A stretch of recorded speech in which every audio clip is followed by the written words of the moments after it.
Hello everyone, स्वागत है आप सभी का माई एग्ज़ाम यूट्यूब चैनल पर। तो आज की वीडियो में हम हिंदी के जितने भी आपके हाल फिलहाल में एग्ज़ाम्स हुए हैं तो सभी के सभी हम क्वेश्चन करने वाले हैं। तो आप सभी को पता है कि हरियाणा पुलिस के जो भी एग्ज़ाम हुए थे अभी, वहाँ पर आपके प्रीवियस ईयर क्वेश्चन से ज़रूर पूछे गए थे। ठीक है, तो जो भी बच्चे आने वाले एग्ज़ाम की तैयारी कर रहे हैं तो उनके लिए वीडियो बहुत ही फायदेमंद होने वाली है। यदि आप हरियाणा से किसी भी एग्ज़ाम की तैयारी करना चाहते हैं तो चैनल को जरूर सब्सक्राइब कर लें। और आप कोई भी प्रीवियस ईयर देखना चाहते हैं, आप देखेंगे हरियाणा SSC प्रीवियस ईयर की मैंने अलग से प्लेलिस्ट बनाई हुई है, जहाँ पर आपको हर एक सब्जेक्ट की, ठीक है, हर एक सब्जेक्ट की subject wise previous year question मिल जाएंगे और PDF टेलीग्राम चैनल पर मिल जाएगी, वहाँ से आप डाउनलोड कर सकते हैं।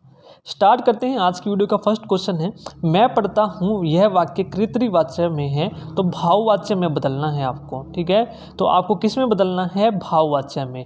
तो जो मैं पढ़ता हूँ इसका भाववाच्य यहाँ पर क्या हो जाएगा? मुझसे पढ़ा जाता है। ठीक है, मुझसे खाया जाता है, मुझसे चला जाता है, मुझसे हंसा जाता है। तो ये सारे के सारे क्या हैं? आपके भाववाच्य के उदाहरण हैं। तो आपने वीडियो नहीं देखी तो आपको वीडियो में मैंने डिटेल से पढ़ाया हुआ है जितने भी आपके वाच्य हैं। ठीक है, नेक्स्ट है, जिन सर्वनाम शब्दों का प्रयोग प्रश्न पूछने के लिए किया जाता है तो उन्हें सर्वनाम कहते हैं। तो कौन से सर्वनाम कहते हैं? तो आप सभी को पता है, प्रश्न पूछने के लिए जो हम यूज करते हैं उनको हम क्या कहते हैं? प्रश्नवाचक सर्वनाम। नेक्स्ट है, यदि आपने हरियाणा जीके और कंप्यूटर की नहीं देखी तो वो भी मैंने अभी डाली है कल या परसों, तो वो भी आप जरूर देखिएगा। अलग से प्लेलिस्ट मिल जाएगी, वहाँ पर आपको हर एक सब्जेक्ट वाइज सभी के सभी प्रीवियस ईयर मिल जाएंगे। तो ये वीडियो जरूर करके जाना, आपके आने वाले एग्जाम के लिए बहुत ही इंपॉर्टेंट है। यहाँ से क्वेश्चन आपको कोई ना कोई जरूर देखने को मिलेगा, मिलता जुलता। ठीक है, नेक्स्ट है, रचना की दृष्टि से वाक्य के कितने भेद होते हैं? तो रचना की दृष्टि से वाक्य के 3 भेद होते हैं। ठीक है, सरल, संयुक्त और मिश्रित वाक्य। तो तीनों के तीनों मैंने करवाए हुए हैं। हिंदी की प्लेलिस्ट देखेंगे, आपके हरियाणा SSC में जितने भी आपके हिंदी के टॉपिक पूछे जाते हैं तो सभी के सभी मैंने करवाए हुए हैं। अलग से प्लेलिस्ट आपको मिल जाएगी, वहाँ पर आप जाकर देख सकते हैं। जो भी आपने टॉपिक अभी तक नहीं किया है तो वहाँ से आप कर सकते हैं। तो रचना की दृष्टि से कितने भेद होते हैं वाक्य के? 3 होते हैं, सरल, संयुक्त और मिश्रित वाक्य। तो यहां पर आंसर हो जाएगा 3। नेक्स्ट है, वाक्य में जहां अल्प विराम की उपेक्षा कुछ अधिक देर रुकना पड़ता है वह डैश चिन्ह का प्रयोग किया जाता है। ठीक है, तो अल्प विराम पूछा है, अल्प विराम की उपेक्षा जहां पर अधिक देर रुकना पड़ता है तो उसको हम क्या बोलते हैं? तो उसको बोलते हैं अर्ध विराम। ठीक है, तो आपको तीनों के तीनों याद रखने हैं। अल्प विराम आपका होता है ये, ठीक है, तो आपका अर्ध विराम होता है ये, सेमीकोलन, कोमा, और आपका उपविराम और अपूर्ण विराम होता है ये। तो इन तीनों का टाइम का ऑर्डर ये आपको याद रखना है। सबसे कम आपका लगेगा अल्प में, उसके बाद लगेगा अर्ध विराम में, उसके बाद लगेगा उप विराम में। ठीक है, तो यहाँ पर क्या पूछा था? यहाँ पर पूछा था अल्प विराम की उपेक्षा अधिक देर रुकना पड़े तो वहाँ पर कौन सा चिन्ह का यूज करेंगे आप? अर्ध विराम का। तो ये आपका अर्ध विराम का है। यदि आपसे पूछे तो इसकी उपेक्षा कम रुकना पड़े तो कौन सा चिन्ह आप यूज करेंगे? तो अल्प विराम। तो तीनों के तीनों जो टाइम का ऑर्डर है आप याद रख सकते हैं, कोई भी आपसे पूछा जा सकता है। नेक्स्ट क्वेश्चन है, नेक्स्ट क्वेश्चन है, से, के द्वारा, के साथ डैश कारक की विभक्तियां हैं। तो कौन से कारक की विभक्तियां हैं ये? तो करण की। ठीक है, कर्ता ने, कर्म को, करण से, के द्वारा, अपादान से। ठीक है, तो ये सभी की सभी विभक्तियां आपको याद रखनी है, इंपॉर्टेंट है, पूछ ली जाती हैं। तो ये किसकी विभक्तियां हैं? करण कारक की। नेक्स्ट है, हिंदी में मूल धातु में डैश प्रत्यय जोड़कर क्रियाएं बनाई जाती हैं। तो कौन सी धातु जोड़कर? आपकी ना। ठीक है, मूल धातु में ना प्रत्यय जोड़कर। तो जैसे कि मूल धातु एग्जाम्पल देखते हैं, जैसे आपकी एक मूल धातु है धड़क। ठीक है, तो धड़क में आप ना जोड़ देंगे तो ये आपकी क्या बन जाएगी? क्रिया बन जाएगी धड़कना। ठीक है, नेक्स्ट है, पढ़ना क्रियापद है, इसका भाववाच्य संज्ञा रूप कौन सा है? तो पढ़ना का भाववाच्य संज्ञा रूप बताना है तो वो क्या हो जाएगा? पढ़ाई। तो भाववाच्य शब्द आप कैसे बनाते हैं? आओ, ई, इया, ईमा आदि शब्द जोड़कर आप क्या बना सकते हैं? भाववाच्य संज्ञा। तो पढ़ना में आप ई जोड़ देंगे तो पढ़ाई आपका क्या हो जाएगा? भाववाचक संज्ञा।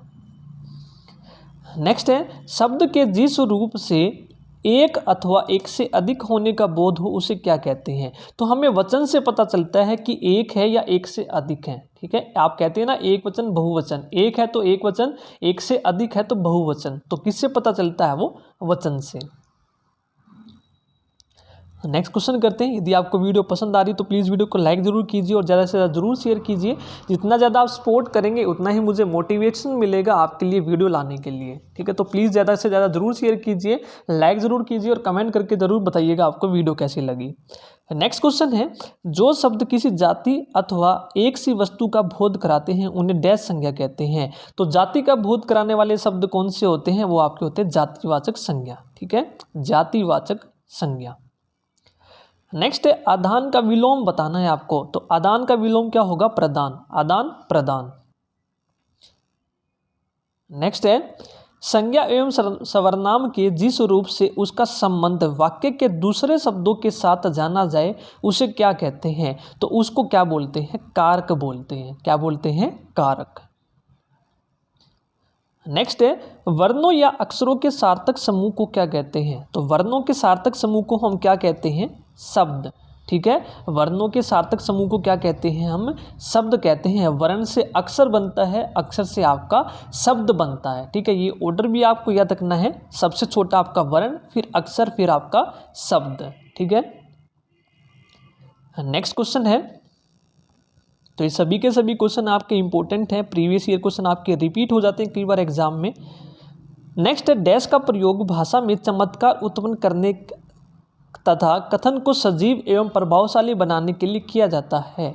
तो चमत्कारी उत्पन्न करने के लिए आप किसका यूज़ करते हैं, या फिर प्रभावशाली बनाने के लिए आप किसका यूज़ करते हैं, मुहावरों का, ठीक है। अपने वाक्य को आप इंप्रेसिव बनाने के लिए किसका यूज़ करते हैं, मुहावरों का।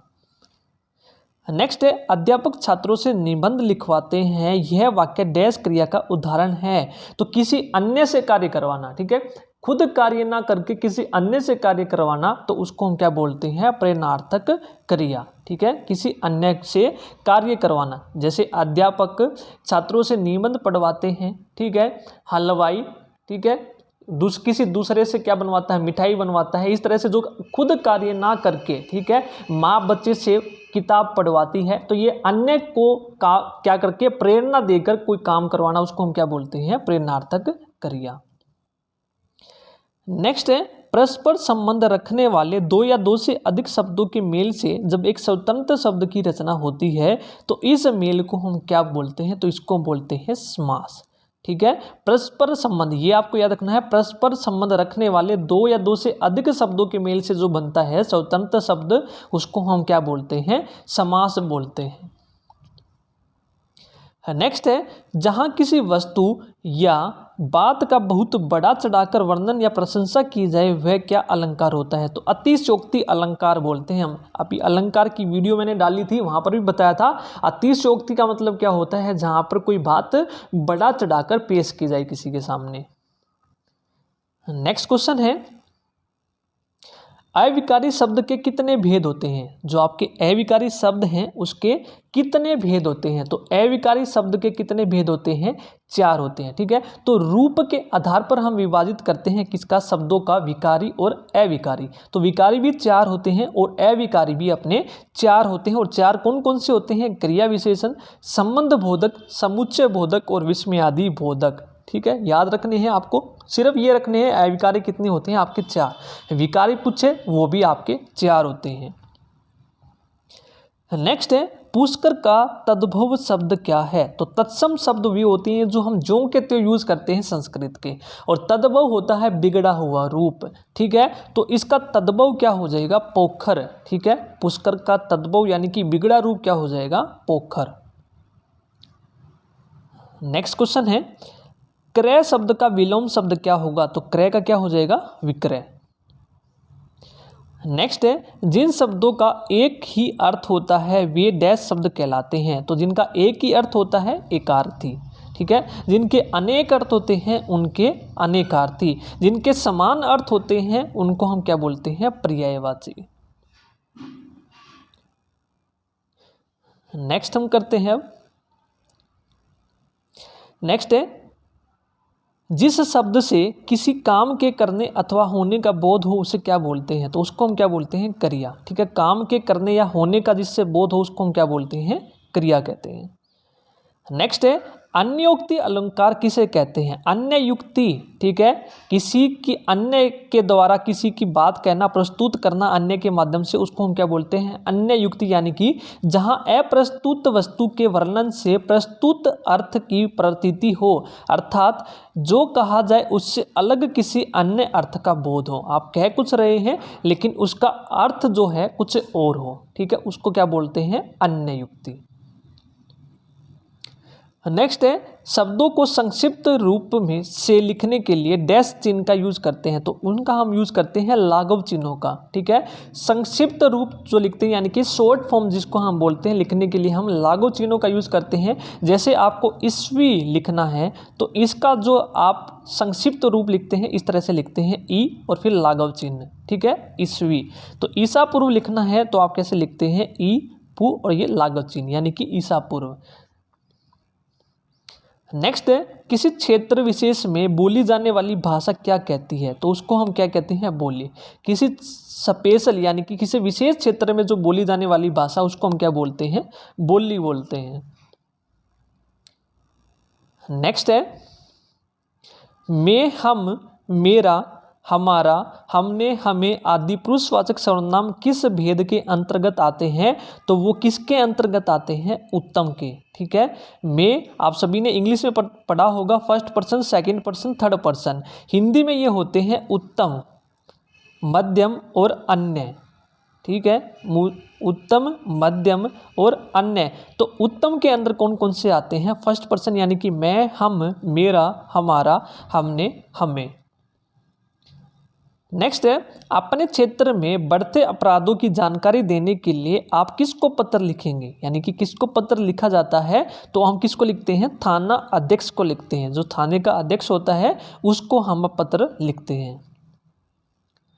नेक्स्ट है अच्छा विशेषण शब्द है, इसका भाववाचक संज्ञा रूप कौन सा होगा? तो अभी मैंने बताया था तो तव, आओ, पन ये शब्द होते हैं आपके ई, ता, ठीक है, हट और ईमा।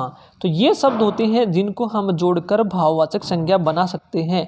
तो अच्छा में हम ई शब्द जोड़ देंगे तो क्या बन जाएगा? भाववाचक संज्ञा। तो क्या हो जाएगा? अच्छा ही। नेक्स्ट है वाक्य किसे कहते हैं? तो वाक्य किसको बोलते हैं? पदों के व्यवस्थित समूह को जिससे पूर्ण अर्थ का बोध हो, ठीक है। पदों के व्यवस्थित समूह को हम क्या बोलते हैं? वाक्य बोलते हैं। और वर्णों के समूह को हम क्या बोलते हैं? शब्द बोलते हैं। नेक्स्ट क्वेश्चन है युवा शब्द का बहुवचन रूप क्या होगा? तो युवा शब्द का बहुवचन हम यूज करते हैं वर्ग जोड़कर, ठीक है। जैसे छात्र का आप क्या बोलेंगे? छात्रगण, ठीक है। युवा का आप बोलेंगे युवा वर्ग, ठीक है। तो युवाओं नहीं होगा, युवा वर्ग होगा। नेक्स्ट है आय का विलोम शब्द क्या होगा? तो आय का क्या होगा? व्यय। नेक्स्ट क्वेश्चन है डैश शब्द ऐसे शब्द हैं जिनमें एक ही शब्द का दो बार प्रयोग होता है। तो कौन से शब्द होते हैं? पुनरुक्ति, पुनः रुक्ति हो, पुनः जो बार बार यूज हो उनको हम क्या बोलते हैं? पुनरुक्त शब्द। जैसे कि पानी, पानी आप दो बार यूज करें एक ही शब्द का। छी, ठीक है, यानी कि आप एक ही शब्द का क्या कर रहे हैं? एक से अधिक बार, यानी कि दो बार आप यूज कर रहे हैं। पानी, पानी, जय, जय, ठीक है, बार बार, ये शब्द होते हैं पुनरुक्त शब्द। नेक्स्ट है अंग, इया, अण, न और मैं डैश व्यंजन है। तो ये कौन से व्यंजन है? तो ये है नासिकीय व्यंजन। तो मैंने पहली वीडियो डाली हुई है वर्णमाला की, उच्चारण स्थान, उसमें ये करवाया हुआ है आपको कचट तप, उनके उच्चारण स्थान कौन कौन से हैं तो उसमें बताया। तो ये कौन से होते हैं? नासिकीय व्यंजन होते हैं, जिनके उच्चारण में नाक से आपकी क्या आती है? आवाज़ आती है, ध्वनि आती है, ठीक है। तो ये सभी के सभी मैंने आपको करवाए हुए हैं। नेक्स्ट है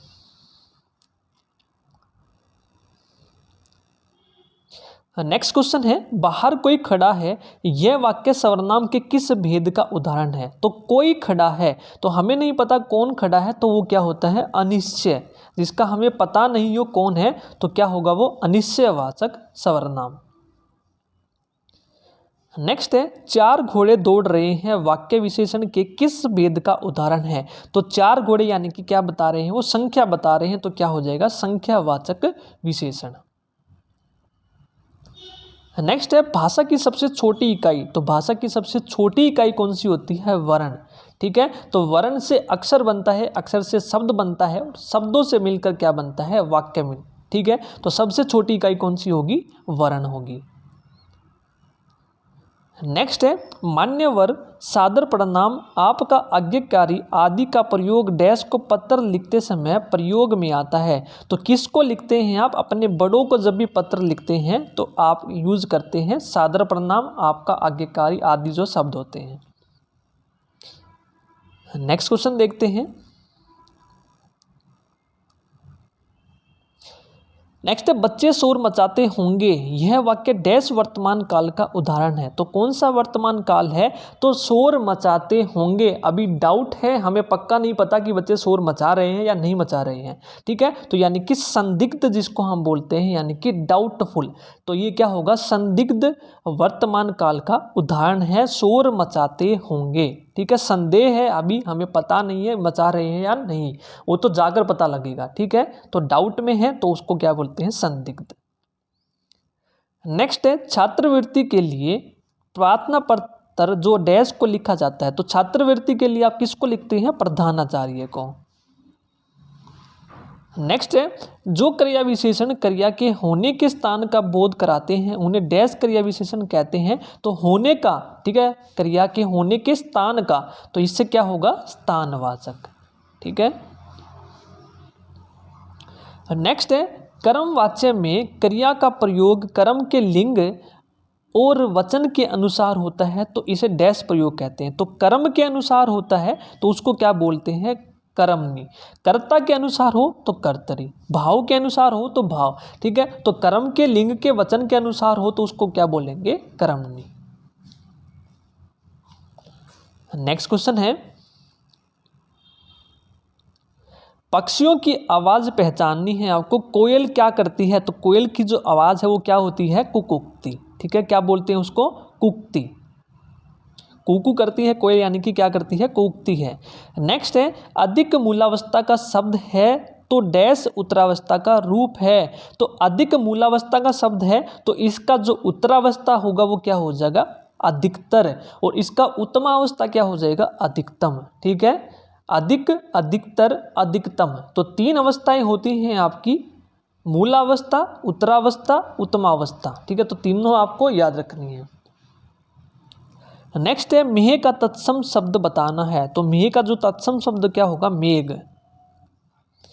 नेक्स्ट है दो समीप वर्णों के मेल से होने वाले परिवर्तन को हम क्या बोलते हैं? तो उसको बोलते हैं संधि। तो संधि आप सभी को पता होगा, जो अलग अलग शब्द हैं तो पहले शब्द का आखिरी और दूसरे शब्द का जो पहला है, इन दोनों का जब मेल होता है, इससे जो परिवर्तन होता है उसको क्या बोलते हैं? संधि। नेक्स्ट क्वेश्चन है तुरंग का अर्थ बताना है। तो तुरंग का अर्थ होता है घोड़ा। नेक्स्ट है आश्रय का तद्भव शब्द बताना है। तो तद्भव यानी कि बिगड़ा, आश्रय क्या है? तत्सम, तो आश्रय को हम बोलते हैं आश्रय। नेक्स्ट है वह, वे, उन्हें, उनका, उन्होंने, उसे, उसके आदि शब्द पुरुषवाचक सर्वनाम के किस भेद के अंतर्गत आते हैं? तो ये कौन से होंगे? अन्य पुरुषवाचक। अभी हमने बात की थी उत्तम, मध्यम और अन्य। ठीक है, उत्तम में फर्स्ट यानी कि मैं, मुझे, ये। मध्यम में आपका होता है सेकंड। थर्ड होता है आपका अन्य, यानी कि वह, वे, उन्हें आदि। ठीक है, तो तीनों के तीनों आपको याद रखने हैं, कोई भी आपसे पूछ लिया जाएगा। तो पहले कोयल की आवाज़ पूछी थी, अब आपसे पूछी है ऊँट क्या करता है। तो ऊँट क्या करता है? बल बलाता है। ठीक है, बल बलाती है। तो ये याद रखना है कौन सी आवाज़ होती है ऊँट की? बल बलाना। नेक्स्ट क्वेश्चन है निम्नलिखित वाक्यों में से कौन सा मिश्रित वाक्य है? तो मिश्रित वाक्य बताना है। अभी हमने वाक्य के भेद पढ़े थे, सरल, संयुक्त एंड मिश्रित वाक्य। ठीक है, तो जो सरल होता है उसमें आपका एक उद्देश्य होता है, एक विधेय, यानी कि एक सब्जेक्ट एक ऑब्जेक्ट। संयुक्त होता है जिसमें दो या दो से अधिक आपके सरल वाक्य मिलकर बनते हैं। और मिश्रित वाक्य की पहचान आपकी होती है, मैंने करवाए हुए हैं, जहाँ पर आपको की, जो और क्यों की मिल जाए वो आपके मिश्रित वाक्य की पहचान है। की, जो और क्यों की। तो आप देखेंगे मेरी एक सहेली है जो आपको जानती है, तो आपको जो मिल गया, तो जो देखते ही आपको लगाना है मिश्रित वाक्य। आगे आपको पढ़ने की कोई ज़रूरत नहीं है, ये आपकी पहचान है। नेक्स्ट है मैं अपना पाठ पढ़ूंगा डैश सर्वनाम का उदाहरण है। तो कौन से सर्वनाम का उदाहरण है? तो ये आपका निजवाचक यानी कि रिफ्लेक्सिव आपके प्रोनाउन होते हैं। जो पहचान होती है इन वाक्यों की, जो निजवाचक होते हैं उनकी क्या पहचान होती है? आप, अपने आप, स्वयं, ये शब्द आपको मिल जाए तो वो क्या होते हैं? निजवाचक। तो मैं अपना पाठ पढ़ूंगा तो ये क्या हो जाएगा? निज। ठीक है, जो अपने आप, जो खुद कार्य करे। नेक्स्ट है काव्य का लक्षण वाक्य रसात्मक काव्यम किस आचार्य ने लिखा? तो ये किसने लिखा था? विश्वनाथ जी ने। तो आचार्य विश्वनाथ। नेक्स्ट है कौन सी धातु किसी पर आधारित ना होकर स्वतंत्र होती है? तो कौन सी होती है? वो मूल धातु। किसी पर आधारित नहीं होती, वो स्वतंत्र होती है। तो मूल धातु में ही हम उपसर्ग और प्रत्यय जोड़कर अन्य शब्द बनाते हैं। ठीक है, तो स्वतंत्र रूप धारण कौन करती है? मूल धातु। नेक्स्ट है दुर्गम शब्द का मतलब है। तो दुर्गम शब्द का मतलब क्या होता है? जहां पहुंचना क्या हो? कठिन हो। नेक्स्ट है क्रिया के मूल रूप को कहते हैं। तो क्रिया का जो मूल रूप होता है उसको हम क्या बोलते हैं? धातु। नेक्स्ट है अध्यापक छात्रों से निबंध लिखवाते हैं, यह डैश क्रिया का उदाहरण है। तो कौन सी है ये? प्रेरणार्थक क्रिया। इससे पहले हमने एक और उदाहरण पढ़ा था, किसी को प्रेरणा देकर, कर्ता खुद कार्य ना कर कर किसी अन्य से कार्य करवाए, उसको हम क्या बोलते हैं? प्रेरणार्थक क्रिया। नेक्स्ट है जो शब्द संज्ञा के स्थान पर प्रयुक्त होते हैं उन्हें हम क्या बोलते हैं? सवर्नाम। ठीक है, संज्ञा के स्थान पर जो यूज हो उनको हम क्या बोलते हैं? सवर्नाम। नेक्स्ट क्वेश्चन है कठोर शब्द का विलोम शब्द बताना है। तो कठोर का विलोम क्या होगा? कोमल। यहां पर सी आंसर होगा, कोमल। नेक्स्ट है अखबार भाषा का शब्द है। तो अखबार कौन सी भाषा का शब्द है? तो अखबार है अरबी भाषा का शब्द। ठीक है, यहां पर इसको राइट कर लेना आप, अरबी भाषा का ये शब्द है। नेक्स्ट है जिस समास में समस्त पद का उत्तर पद प्रधान हो, प्रथम पद संख्यावाची हो, तो वह समास कहलाता है। तो कौन सा समास होता है? प्रथम पद जिसका संख्यावाची हो और समस्त पद का उत्तर पद प्रधान हो, तो वो आपका क्या होता है? द्विगु। तो द्विगु आपका तत्पुरुष समास होता है। ठीक है, आपको याद रखना द्विगु समास जिसमें संख्या यूज करते हैं। तो समास में मैंने आपको ट्रिक से याद करवाया हुआ, दत्तक पुत्र का उत्तरदायी कौन होगा, यानी कि उत्तर पद प्रधान होगा, वो कौन होता है? दत्तक पुत्र। तो दत्तक से क्या होगा? द्विगु, तैसे तत्पुरुष, कैसे कर्मधारी है, जिसके समास में समस्त पद का उत्तर पद प्रधान हो। तो ये तीन होते हैं आपके, जो भी आपको मिल जाए ऑप्शन में, द्विगु, तत्पुरुष और कर्मधारय में से। तो यहाँ पर आप देखेंगे ये कर्मधारय तत्पुरुष आपको दिया है, तो ये नहीं होगा, यहाँ पर होगा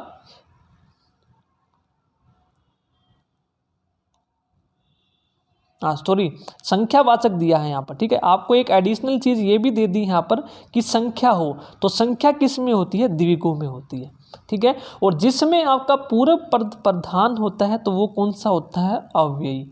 और जिसमें कोई भी ना होकर कोई तीसरा यानी कि अन्य हो तो वो आपका क्या होता है? बहुव्रीहि। और जिसमें दोनों होते हैं वो क्या होता है? द्वंद्व समास। ठीक है, तो सभी के सभी मैंने आपको ये वीडियो में करवाए हुए हैं, आपने नहीं देखे तो वहाँ पर आप जाकर जरूर देखिएगा।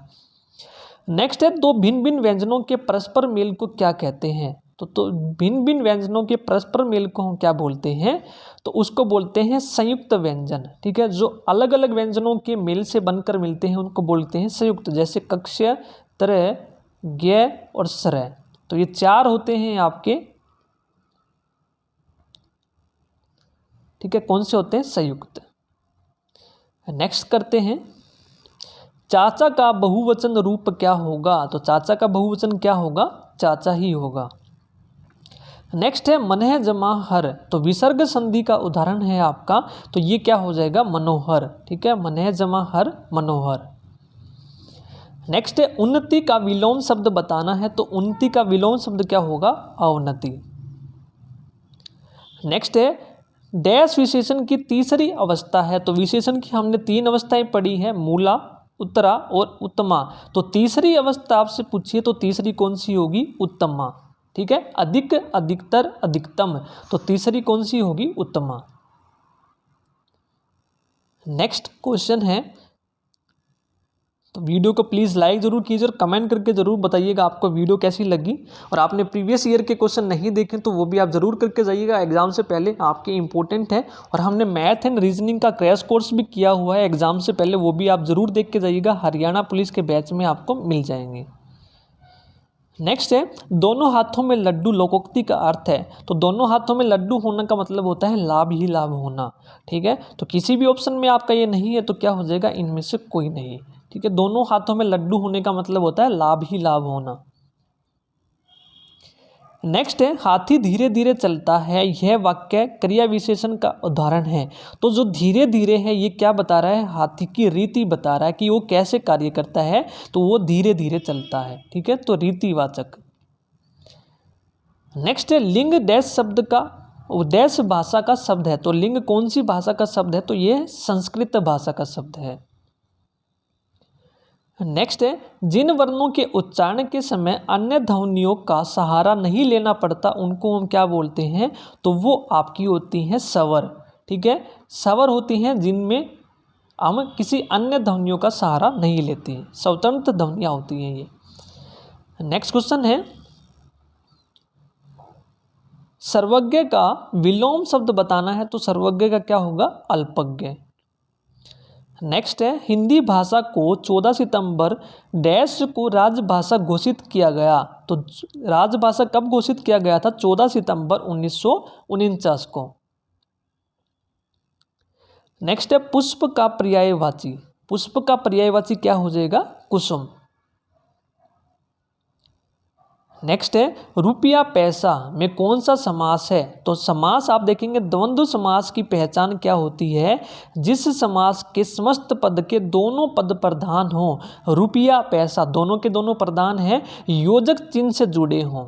ठीक है, तो वो आपके क्या हो जाएंगे, द्वंद्व समास। ठीक है, ये पहचान है द्वंद्व समास। नेक्स्ट क्वेश्चन है यह दोहा किस अलंकार का उदाहरण है। रहीमन जो गति दीप की कुल कपूत गति सोए, बारे उजियारे करे बढ़े अंधेरो होए। तो ये किसका है, सलेस अलंकार का उदाहरण है।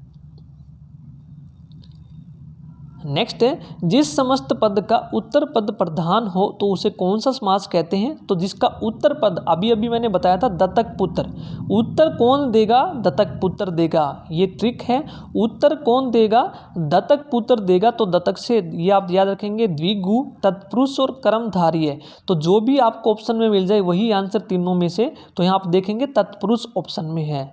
ठीक है, तो उत्तर पद प्रधान होता है, कौन सा होता है वो, तत्पुरुष। नेक्स्ट है आग बबूला होना मुहावरे का अर्थ है। तो आग बबूला होना है आपका क्रोध से भर जाना। नेक्स्ट क्वेश्चन है हेतु हेतु मद भूतकाल किसे कहते हैं। ठीक है, जो आपका कार्य तय समय पर ना हो, ठीक है, उसको हम क्या बोलते हैं, कार्य होना था लेकिन किसी कारण से नहीं हो पाया, तो उसको बोलते हैं हेतु हेतु मद भूतकाल। क्रिया के जिस रूप से यह बोध हो कि कोई कार्य बीते हुए समय में होता परंतु किसी कारण से नहीं हो पाया। ठीक है, तो उसको हम क्या बोलते हैं, हेतु हेतु मद भूतकाल। नेक्स्ट क्वेश्चन है निम्नलिखित वाक्यों में से सही वाक्य का चयन करना है।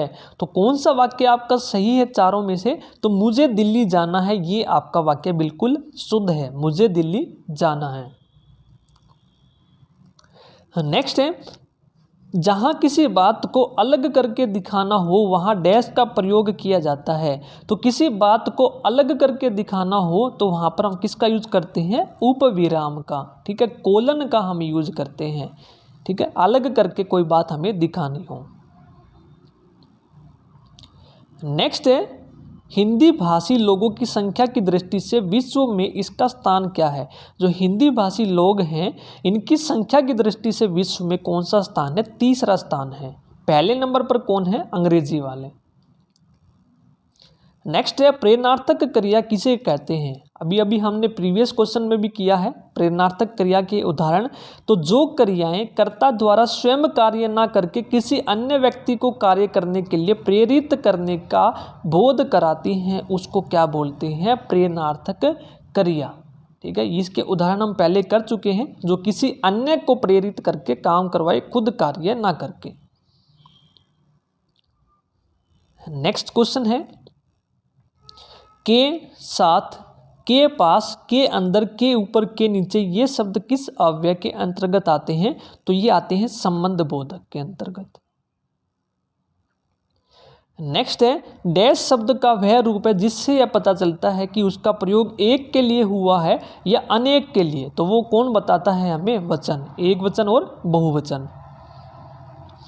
नेक्स्ट क्वेश्चन है संज्ञा के जिस रूप से क्रिया के आधार का बोध होता है तो उसे कौन सा कारक कहते हैं? तो अधिकरण, आधार का पता चले में पर, ठीक है, तो वो कौन सा होता है? अधिकरण कारक। नेक्स्ट क्वेश्चन है दूध का दूध, पानी का पानी, ठीक है, तो लोकोक्ति का अर्थ क्या है? कि समान न्याय होना, यानी कि निष्पक्ष न्याय होना, ठीक है, सच्चा न्याय होना। नेक्स्ट क्वेश्चन है जहां उपमेय और उपमान एक रूप हो जाते हैं, अर्थात जहां एक व्यक्ति को दूसरी व्यक्ति का रूप दे दिया जाता है तो उसमें कोई भेद नहीं रहता, तो वह कौन सा अलंकार है? तो वो कौन सा होता है? आपका रूपक अलंकार।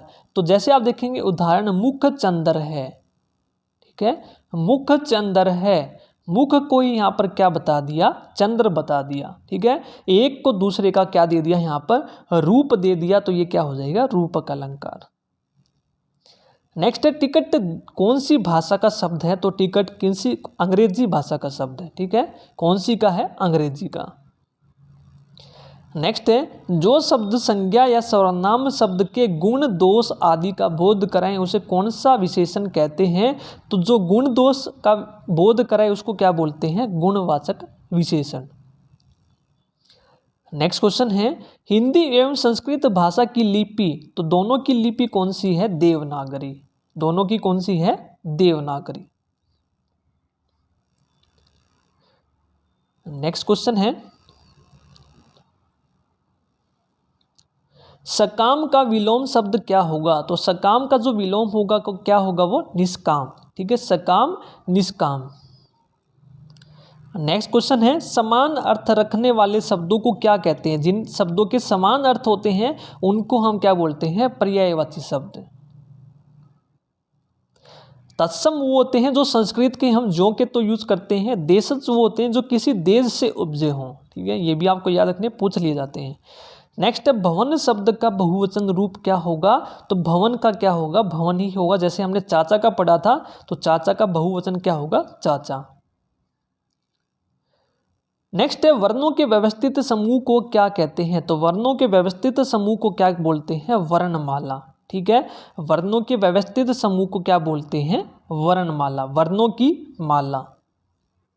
तो ये थे आपके हिंदी के क्वेश्चन, जिससे आपको आइडिया लग गया होगा कि हरियाणा एसएससी के क्वेश्चन में आपको कौन से टॉपिक करने हैं इंपॉर्टेंट, ठीक है। तो ये थी आज की वीडियो। यदि आपको वीडियो पसंद आई तो प्लीज़ वीडियो को लाइक जरूर कीजिए, कमेंट करके जरूर बताइए आपको वीडियो कैसी लगी, शेयर ज़्यादा से ज़्यादा जरूर कीजिए, चैनल को सब्सक्राइब नहीं किया तो सब्सक्राइब जरूर कर लें। आज की वीडियो में इतना ही, धन्यवाद।